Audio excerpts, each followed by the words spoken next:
hidden away in the valley below. Brick and stone pillars where trees now grow.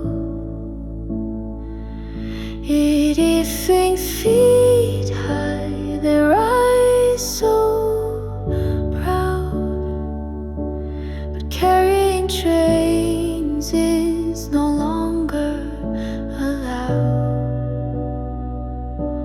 The drone explores where feet cannot. The Douglas, a place that time forgot. No more sounds of passenger train, replaced by nature, and the viaducts remains.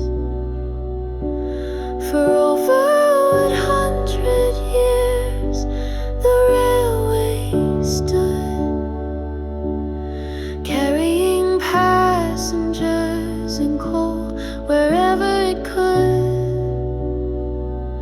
Boars, Head-Haigh, where the Douglas still flows.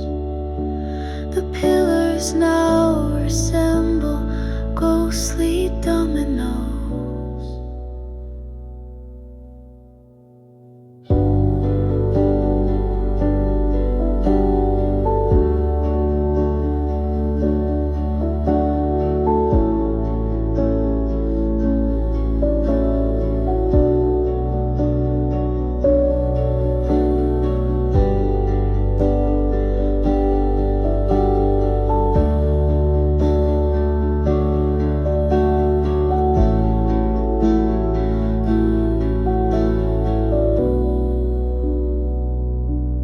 Drone descends to the river once more. I hope you enjoyed this little explore. Please press the like button to help my channel grow, and drop me a comment